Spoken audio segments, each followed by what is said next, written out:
কাদম্বরী দেবী রবীন্দ্রনাথ ঠাকুরের নতুন বৌঠানের শেষ চিঠির কিছু অংশ আজ পাঠ করে শোনাচ্ছি। কাদম্বরীর শয়নকক্ষে দরজার পিছন দিকে একটি পূর্ণাঙ্গ আয়না লাগানো আছে। সদ্য স্নান সেরে এসে সে আয়নার সামনে দাঁড়িয়ে চুল আঁচড়াচ্ছেন কাদম্বরী। গান গাইছেন গুনগুনিয়ে। আজ তার মনে বেশ একটা লঘু প্রসন্নতা ছড়িয়ে আছে। কাদম্বরী শুধু একটা জাম রঙের শাড়ি পরে আছেন। মাথার চুলের একটি বেশ বড় আকারের নতুন চিরুনি। আয়নার ভিতরের কাদম্বরী দেখছেন মানুষ কাদম্বরীকে। অনেকদিন পর তিনি সম্পূর্ণ সুস্থ বোধ করছেন। মুছে গেছে চোখের নিচের কালিমা, ত্বকে এসেছে মসৃণ ও উজ্জ্বল্য। চিরুনির ডগায় সিঁদুর লাগিয়ে সিঁথিতে লাগাতে লাগাতে কাদম্বরী হঠাৎ চক্ষু দুটি ঘুরিয়ে মুচকি হাসলেন। আয়নার সামনে বেশিক্ষণ দাঁড়ালেই নানা রকম ছেলে মানুষই করতে ইচ্ছা যায়। যেবারে তিনি স্বামী ও কনিষ্ঠ দেবর্তীর সঙ্গে অলীকবাবু নাটকে হেমাঙ্গিনী সেজেছিলেন, তাতে এইরকম একটি ভঙ্গি ছিল। জ্যোতিরিন্দ্রনাথ তখন বলতেন, তুমি আয়নার সামনে দাঁড়িয়ে রোজ কিছুক্ষণ পাঠ বলবে, তাহলে দেখবে অভিব্যক্তিগুলো ঠিক হয়। আয়নার সামনে এইরকম পাঠ অভ্যাস করার সময় রবি এসে মাঝে মাঝে দাঁড়াতো পেছনে। এই চোখ মুখ ঘোরানো আর ওষ্ঠটেপা হাসি দেখেই পরে লিখেছিলেন, কটাক্ষে মরিয়া যায়, কটাক্ষে বাঁচিয়া ওঠে, হাসিতে হৃদয় জুড়ে, হাসিতে হৃদয় টুটে। কথাটি ভেবেই আরও হাসি পায় কাদম্বরী। কি ছেলে মানুষ ছিল রবি! সর্বক্ষণ ছায়ার মতো পেছনে লেগে থাকত। সেই রবির আর এখন দেখাই পাওয়া যায় না। তার এখন কত বন্ধু। আজ দেখা হবে, অনেক দিন বাদে। আজ সবাই মিলে একসঙ্গে আমোদ আহ্লাদ করা হবে। বহু পরিশ্রম ও অর্থব্যয়ের পর জ্যোতিরিন্দ্রনাথের প্রথম জাহাজ জলে ভেসেছে। সাত করে নাম রেখেছেন সরোজিনী, তার সবচেয়ে বিখ্যাত নাটকটির নামে। আর কয়েকদিনের মধ্যেই জাহাজটি বাণিজ্যিক যাতায়াত শুরু করবে পূর্ববঙ্গে। আজ গঙ্গাবক্ষে জ্যোৎস্না রাতে সেখানে হবে এক পারিবারিক উৎসব। দুদিন ধরে এই জাহাজে জ্ঞানদানন্দিনী, রবি ও জ্যোতিরিন্দ্রনাথ রয়েছেন। ওরা কাজে ব্যস্ত ঠিকই, কিন্তু একসঙ্গে কাজ করার একটা আমোদও তো আছে। তার থেকে বাদ পড়েছেন কাদম্বরী। এই চিন্তা যন্ত্রণা তার বুকে কাঁটার মতো বিঁধে আছে। তবু কাদম্বরী ঠিক করেছেন আজ আর কোনো গ্লানি রাখবেন না। আজ জ্যোৎস্না রাতের উৎসবে তিনি যোগ দেবেন সম্পূর্ণ খোলা মনে। জাহাজটি রয়েছে শ্রীরামপুরের কাছাকাছি। শুধু তাকে নিয়ে যাবার জন্যই তার স্বামী আসবেন এতটা পথ উজিয়ে। যত্ন করে শরীর ধুয়ে নিয়ে কাদম্বরী শাড়ি বাছতে লাগলেন। কত শত মূল্যবান শাড়ি জমে আছে, পরাই হয় না। বাড়ি থেকে না বেরোতে হলে এইসব জমকালো শাড়ি কে আর পরে? জ্যোৎস্না রাতে নীল রং ভারী মানায়। অনেক শাড়ি ঘাঁটাঘাঁটি করে শেষ পর্যন্ত কাদম্বরী পছন্দ করলেন গাঢ় নীল রঙের নয়নসুখ সিল্কের শাড়ি। আলতা দাসীকে আগে থেকেই খবর দেওয়া ছিল, সে এসে দু পায়ে আলতা পরিয়ে দিয়ে গেল।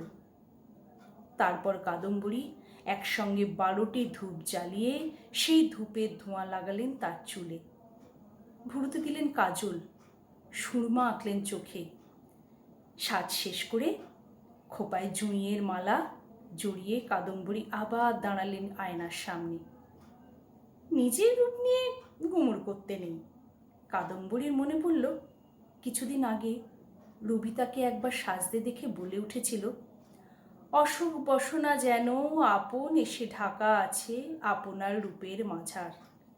রেখা রেখা হাসিগুলি আশেপাশে চমকিয়ে রূপতেই লুকোয় আবার। আজও কি সেই রকম সাজ হয়েছে? বেশি বেশি হয়ে যায়নি তো? রূপের মধ্যেই লুকিয়ে আছে। ভাবতে ভাবতে তিনি দারুণ চমকে উঠলেন। কোকিল ডেকে উঠল 6বার। তাহলে তো সময় হয়ে গিয়েছে। সিঁড়িতে কি শোনা যাচ্ছে তার স্বামীর পদশব্দ?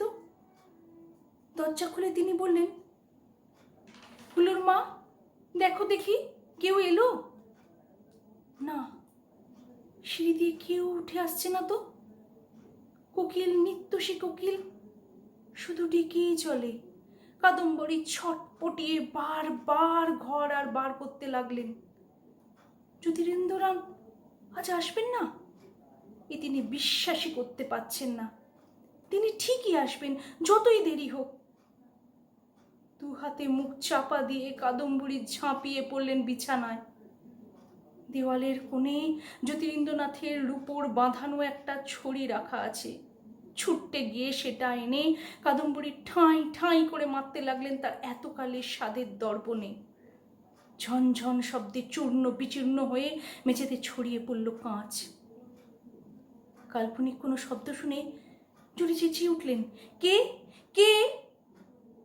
কোনো সাড়া নেই। তিনি বাজ পাখির মতন তীক্ষ্ণ কুটিল চোখে তাকিয়ে রইলেন দরজার দিকে। তারপর আপন মনে বললেন, কেউ না, বুঝি বাতাস। আজ থেকে বাতাস তুমি আমার কেউ না। মধ্যরাতের জ্যোৎস্না তুমি আমার কেউ না। বারান্দার যত ফুল ফুটে আছো তোমরা আমার কেউ না। কাদম্বরী অসহিষ্ণুভাবে মাটিতে পা ঠুকে ঠুকে বলতে লাগলেন, আমি যাব, আমি যাবই। ওদের আনন্দ উৎসবের মধ্যে গিয়ে আমি জোর করে বসবো। ইচ্ছে মতন পাখি হতে পারলে কত সুবিধা ছিল। একবার আকাশে উড়াল দিলে পথ চেনার কোনো সমস্যা নেই। কাদম্বরী ছুটে গেলেন পাশের ঘরে, চাবি দিয়ে খুললেন দেওয়াল আলমারি। তার ভেতরে একটি গুপ্ত স্থান থেকে বার করলেন একটি গয়নার বাক্স, চন্দন কাঠের তৈরি, তার উপরে হাতির দাঁতের কারুকাজ করা। এই পেটিকায় স্বর্ণালঙ্কার নেই, শুধু হিরে, চুনি, পান্না, মুক্তোর মালা। সেগুলো সরিয়ে সরিয়ে তলা থেকে বার করলেন একটা কাগজের মোড়ক। এর মধ্যে রয়েছে 4খানা কালো রঙের বড়ি। এই বড়ি খেলে পাখি হয়ে উড়ে যাওয়া যায়।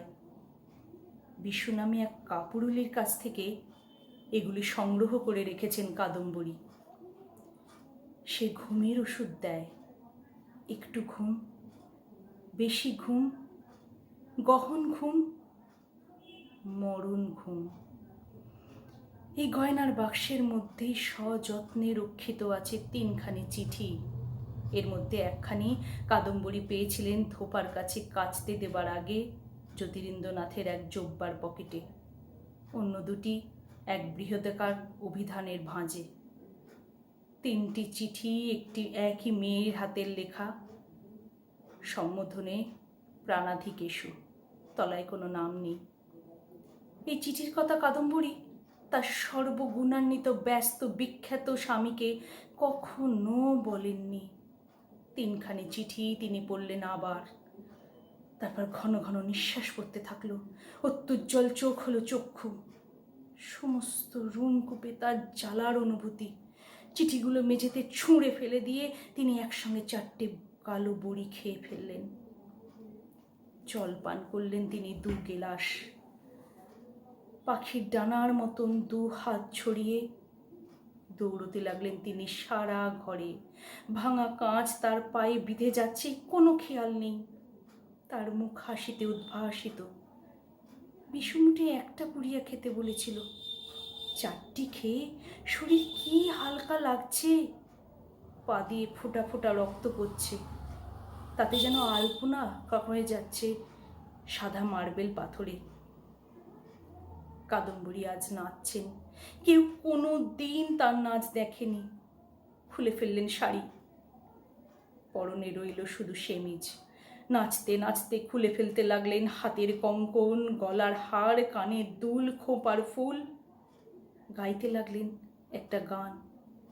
তা খুবই অস্পষ্ট, কথা বোঝাই যায় না। এক উচ্ছ্বসিত জলপ্রপাতের মতন কান্নায় আন্দোলিত হলেন কাদম্বরী। আত্মস্বরে বলতে লাগলেন, রবি, রবি, আমি চলে যাচ্ছি। তোমার কবিতা, তোমার গানই আমাকে বাঁচিয়ে রেখেছিল। তোমার রচনার মধ্যেই আমি নিজেকে খুঁজে পেয়ে ধন্য হয়েছি। রবি, আমি চলে যাচ্ছি। নতুন বউঠান এখন পুরাতন হয়ে গেছে, সেই পুরাতন আজ বিদায় নিচ্ছে। আর দাঁড়াতে পারলেন না, তার শরীরটা দুমড়ে মুচড়ে ভেঙে পড়ল কঠিন পাথরে, জোর শব্দে তার মাথা ঠুকে গেল।